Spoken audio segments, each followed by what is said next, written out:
It was the morning of 6 August 1945. The war had dragged on for almost 6 years. Millions were dead. Cities across Europe lay in ruins. In the Pacific, the fighting was brutal. Okinawa Iwo Jima, the endless island-hopping campaign. Everyone knew the final act would be bloody. No one, not even the most battle-hardened officers, imagined what would happen next. Hundreds of Allied officers were still held as prisoners of war inside Japan. They lived behind barbed wire, surrounded by guards who were now visibly nervous. Food was scarce.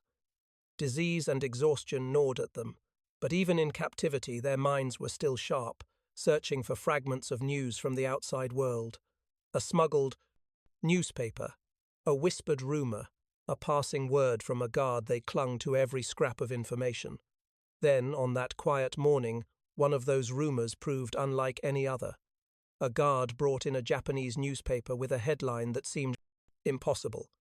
A single bomb had destroyed an entire city. Hiroshima buildings, flattened tens of thousands, vanished in an instant, and a strange light described as brighter than the sun itself. At first, many thought it was propaganda. The Japanese press often exaggerated or twisted Allied news. But something about this report felt different. The words were clinical, factual, almost shaken, and the description of the weapon, a new type of bomb, harnessing atomic power, was something no one could easily dismiss. As the paper passed from hand to trembling hand, a strange silence fell across the camp. The men stared at the newsprint, reading and rereading the same lines. It wasn't just the destruction, it was what it meant. A power no one had seen before, an era no one had prepared for. They didn't yet know it, but in that moment the age of conventional war had ended, and a new, terrifying chapter in human history had begun. Before the word atomic meant anything, war had a certain rhythm. For these captured Allied officers, many, from air crews shot down over Japan or naval men taken after sea battles, the struggle followed familiar laws. Bombs fell, tanks advanced, soldiers fought, and cities burned. Horrific, yes, but still within human comprehension. They'd been trained for it, hardened by it, defined by it. By the summer of 1945, Japan was on the brink. The Allies had crushed Germany in May. Now all focus turned to the Pacific. American B-29 seconds thundered from the Marianas, dropping thousands of tons of bombs on Japanese cities. Tokyo had burned in March when napalm and high explosives ignited its wooden neighborhood zone, 100,000 dead in a single night. But still, the Japanese government refused to surrender. The Allied officers in captivity knew the invasion of Japan Operation Downfall was being prepared. They talked about it often in hushed tones, imagining the scale of casualties that would follow. They had been captured in many ways, some after air raids, when their aircraft went down in flames and they parachuted into enemy territory. Others during naval engagements plucked from the sea by Japanese patrols, and a few during the chaotic campaigns in the Philippines or Burma taken when their units were overrun. By 1945, most had been imprisoned for years. Inside the camps, time passed slowly. Rations dwindled, diseases spread, and guards grew harsher as Japan's situation worsened. But the men kept discipline, saluting, keeping records, trading, whispered news. They had no idea that their final months in captivity would coincide with one of history's turning points. To them, war still meant courage, strategy, sacrifice. It meant men and machines. P-51 seconds, Spitfires, Sherman tanks, the thundering guns of the Pacific Fleet. It meant victory, measured by territory, by how far the lines moved on a map. None could have imagined a single weapon that could erase an entire city in seconds. Yet in those final weeks, some sensed change coming. Rumors drifted through the camps of secret. Allied research, something involving physics, uranium, and immense power. Few took it seriously. It sounded like the kind of wild fantasy soldiers tell each other to pass the time. Then came the morning when rumor became reality, and everything they thought they knew about warfare collapsed in one impossible headline. It began as such, moments often do, with disbelief. The officers had seen strange headlines before Tokyo papers, claiming decisive victories long after Japan had lost entire fleets. But this was different. This time, even the guards seemed unsure. One of them, his face pale, handed a folded newspaper through the bars. He didn't speak. He didn't need to. The paper carried a headline that felt almost supernatural. Hiroshima Destroyed by New Type Bomb. The officers unfolded it carefully, scanning every line as if reading a message from another world. The article was brief, oddly restrained, but the words that mattered were unmistakable. Entire. City. Destroyed instantly. Great number of dead. Unprecedented weapon. They gathered around in silence. One officer, a former RAF pilot, muttered, "One bomb can't do that." Another, a naval commander, shook his head. Exaggeration must be. But then from the guardhouse came a crackling radio broadcast, even the Japanese. Interpreter's voice trembled as he repeated the report. The Americans had dropped an atomic bomb on Hiroshima. The officers exchanged stunned glances. The term atomic bomb wasn't new to everyone. A few had read scientific articles before the war about splitting the atom, something that could release unimaginable energy. But that was theory, not weaponry. Now it was a headline in front of them describing an entire city gone. For hours the camp buzzed. Was it propaganda? A bluff to scare Japan into surrender? Or could such a thing truly exist? They had seen the destruction caused by conventional bombing, the firestorms in Tokyo, the endless B-29 raids, but this was something beyond even that horror. That night the guards acted differently. No shouting, no beatings, no lectures about the Emperor's invincibility. They moved quietly, whispering among themselves. Even through the language barrier, the prisoners sensed it. Fear. Real fear. Whatever had happened in Hiroshima had shaken even those who had once believed Japan could never fall. 2 days later, new rumors arrived. Hiroshima was gone, not damaged gone. The officers began to understand that this wasn't propaganda, after all. Some said the Americans had found a way to harness the power of the sun. Others whispered that the world itself had changed overnight. But no one could yet imagine what the next week would bring. By the morning of August 1945, the first details began to trickle in. A sympathetic Japanese orderly whispered to one of the Allied doctors that Hiroshima no longer existed. The fires were still burning days later, and survivors were speaking of people simply vanishing. No explosion, no craters like the ones left by high explosives. Just light, heat, silence, and then ash. The officers sat stunned around the scrap of newsprint they'd been allowed to keep. They traced the words atomic bomb again and again, trying to understand them. Atomic. The energy inside the atom itself. It sounded like something from a scientific journal, not a weapon of war. They looked at one another, half in awe, half in dread. A single bomb, a single plane, and a whole city erased. Until now, destruction had meant effort. Thousands of planes. Hundreds of sorties, hours of relentless bombing to reduce a city like Tokyo or Hamburg. They knew that math, they'd seen it, lived it. But this broke the equation. The ratio of power to effort was now impossible.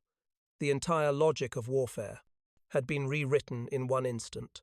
One officer, a physicist before the war, tried to calculate the energy release using rough estimates. He stopped halfway, face drained of color. "It's not just explosive," he whispered. "It's elemental." Another replied quietly, "If they have one. Of those they might have more." Silence followed. Every man there knew what that meant. Japan could not withstand it. No one could. Outside the wire, the mood of the guards had changed completely. The fierce lectures about Japan's unbreakable spirit had stopped. The men who once barked orders now avoided eye contact. Some even appeared to pity the prisoners or envy them, because the Allied officers, despite their hunger and confinement, belonged to the side that possessed this unimaginable power. Then only a day later, another whisper reached the camp. The Soviet Union had declared war on Japan. It was the death knell. The guards' faces turned ashen. Their conversations grew frantic, and among the prisoners the realization settled. The world had changed in a way no peace treaty could undo. That night, as they lay in their bunks under the humid Japanese sky, some stared upward through the cracks in the roof. They imagined the flash, the heat, the silence that had consumed Hiroshima, and they understood perhaps more clearly than anyone else in that moment that the age of mass armies and glorious battles was over. Humanity had opened a door. It could never close again. The atmosphere in the camp changed overnight. What had once been a place of routine roll, calls thin soup, weary faces was now charged with uneasy anticipation. No one said it out loud, but everyone felt it. The war was ending, only the details remained. The guards avoided conversation. They moved with an uneasiness the prisoners had never seen before. Even the camp commandant, usually stiff and composed, now spent long hours in his office. Listening to the radio face drawn tight with worry, something had broken in the confidence that had defined them for years.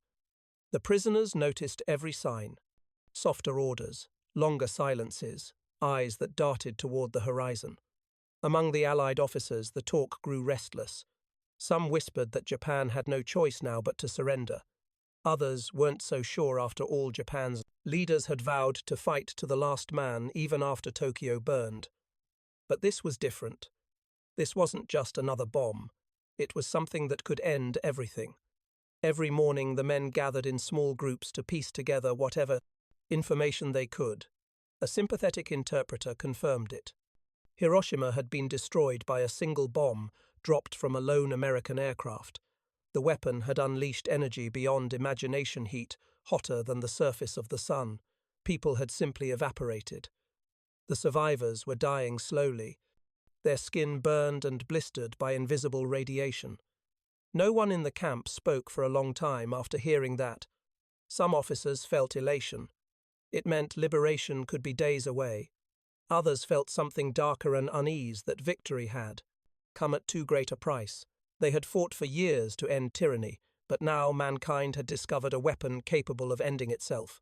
One night, an American lieutenant who'd flown bombing missions before capture said, quietly, "We used to drop hundreds of bombs and still miss our targets.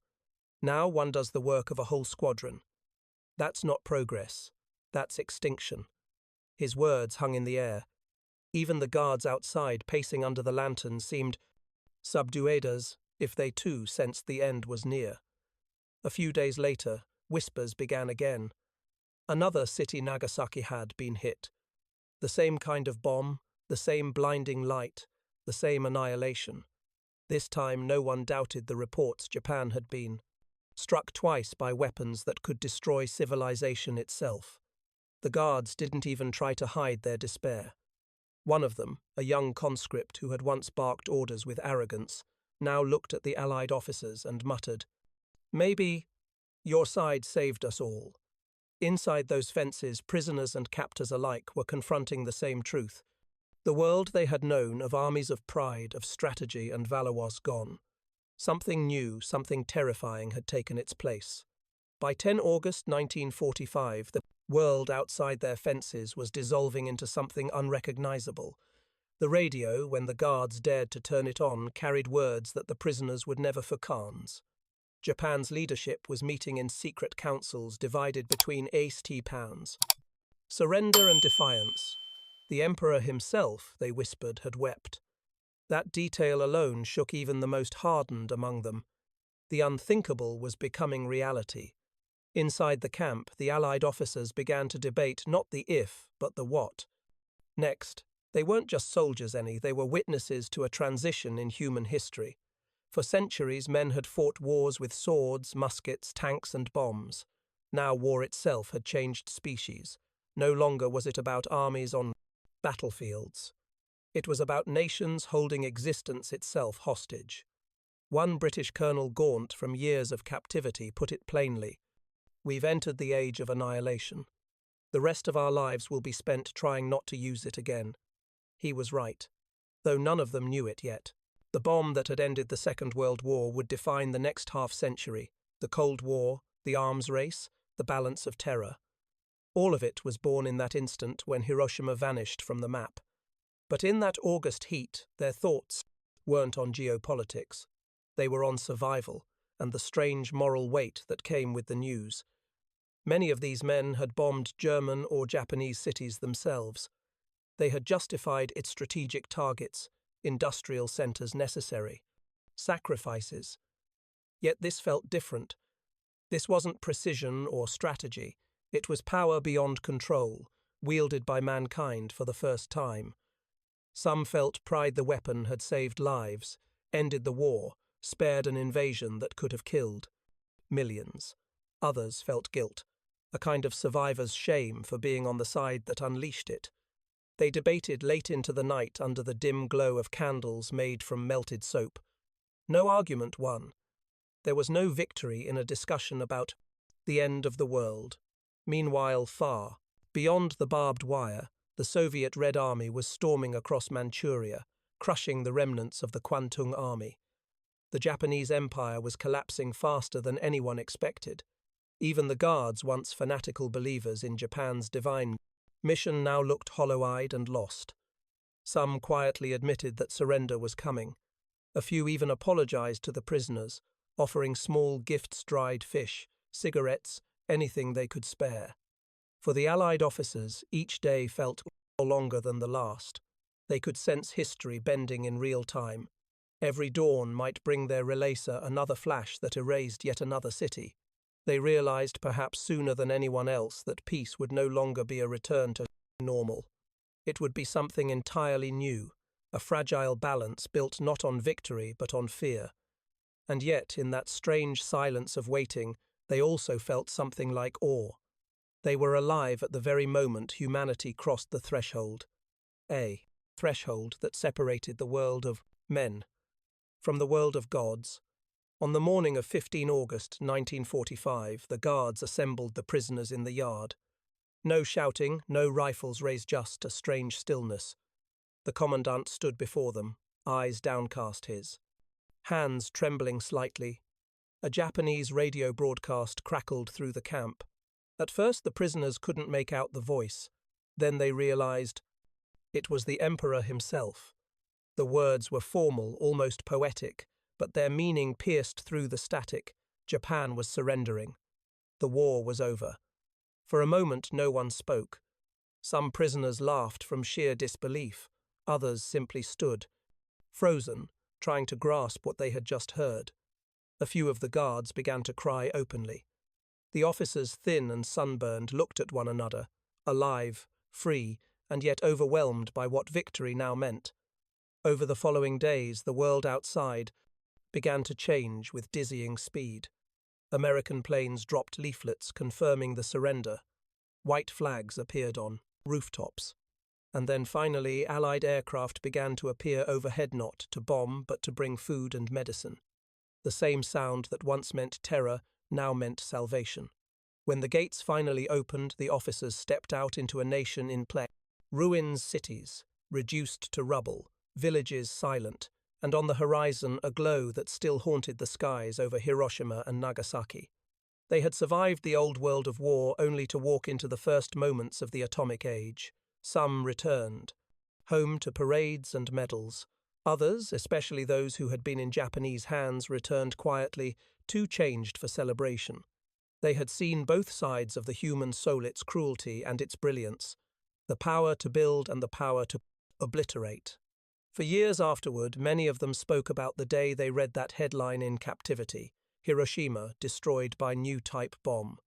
They said it was the moment they understood that human progress had a limit, that victory and tragedy could arrive in the same instant. Some devoted their post-war lives to disarmament or diplomacy. Others stayed silent, haunted by the knowledge that they had witnessed the beginning of something the world could never unsee. The war had ended, but peace was different now. It wasn't just about treaties or territory, it was about survival, the survival of a world that had finally discovered how to destroy itself. When those former captives gathered years later, grey-haired and slower in speech, they sometimes spoke of that August morning. Not of hunger or cruelty or fear, but of the moment they realized that the story of mankind had turned a page. They had been prisoners of war when it happened, but in that instant they became witnesses to history's most defining dawn. In the span of a few printed words, the world they knew ended and another began. The Allied officers who read about Hiroshima inside their cages saw more than a headline. They saw the birth of a weapon that would forever chain human destiny to its own survival. They didn't know it, but they were among the first to live in the nuclear age, and perhaps the last to remember a time before it.